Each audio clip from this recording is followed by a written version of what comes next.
7 अक्टूबर 2023 को जब हमास ने इजराइल के ऊपर अभी तक का सबसे बड़ा हमला किया था, तो उसके बाद इजरायली सेना ने गाजा के ऊपर जमीनी हमले शुरू कर दिए थे।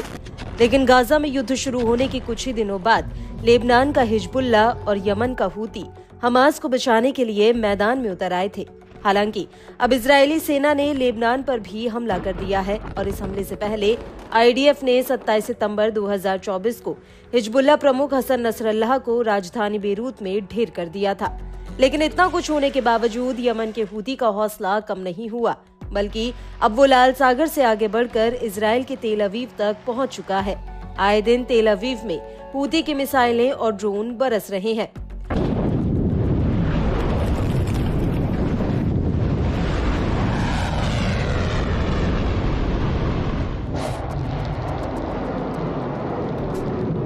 अब इसी कड़ी में हूती ने एक बार फिर से इजराइल पर एक बहुत बड़ा हमला किया। दरअसल हूती ने इजराइल के अश्केलोन शहर पर एक बार में कई ड्रोन बरसाए हैं। हूती के प्रवक्ता ब्रिगेडियर जनरल याह्या सारी ने भी इन हमलों की पुष्टि कर दी है। सारी का कहना है कि हूती के लड़ाकों ने एक इंडस्ट्रियल जोन पर एक सफल ड्रोन हमला किया है। नफ़ज़ सिलाहुल जव्विल मुसय्यर फिल क़ुव्वातिल मुसल्लहतिल यमनिया अमलियतन अस्करियतन नौइया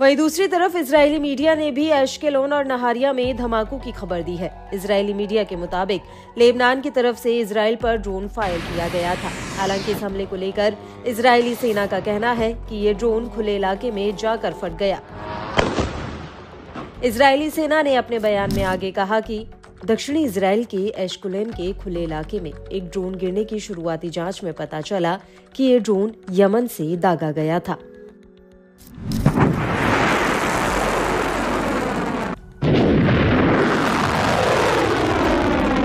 आपको बता दें कि इससे पहले भी हूती ने तेल अवीव में मिसाइल और ड्रोन हमले किए हैं, जिनके जवाब में आईडीएफ के लड़ाकू जेट्स ने यमन के भीतर हूती के बिजली घरों, बंदरगाहों और तेल भंडारण को निशाना बनाया था।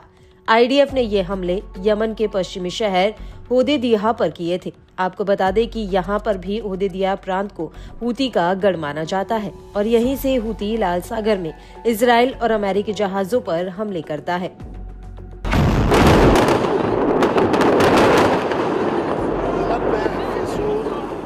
इन सब के बीच आपको ये भी बता दें कि इजराइल पर ड्रोन हमला करने से पहले हूती ने लाल सागर में 3 बड़े हमले किए थे। हूती के मुताबिक उसने अरब सागर में एससी मॉन्ट्रियल जहाज पर 2 ड्रोन अटैक किए। वहीं इसी इलाके में एक और जहाज पर क्रूज मिसाइल फायर की। तीसरा हमला भी हुआ जहां पर हूती ने मोटारो जहाज पर कई बैलिस्टिक मिसाइलें दागी। हूती का कहना है कि इन तीनों ही जहाज की कंपनी ने फिलिस्तीनी बंदरगाह पर लगे एंट्री पर बैन का उल्लंघन किया था। इन तीनों ही जहाजों पर लाइबेरिया का झंडा लगा था।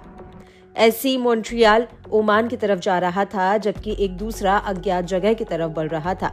वहीं मोटारो रूस से चीन की तरफ जा रहा था।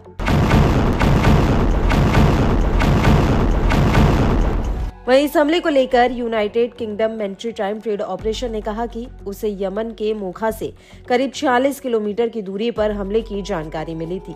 जानकारी के मुताबिक उसे जहाज के करीब 3 धमाकों की सूचना मिली, जो अलग अलग समय पर हुए। हालांकि इस हमले में जहाज का चालक दल पूरी तरह से सुरक्षित है। वहीं मोटारो को लेकर जॉइंट मैरीटाइम इंफॉर्मेशन सेंटर का कहना है कि इस जहाज का इजराइल, अमेरिका और ब्रिटेन से कोई लेना देना नहीं था। हालांकि इस जहाज पर हमला इसलिए हुआ क्योंकि इसी कंपनी का एक जहाज इजराइल गया था।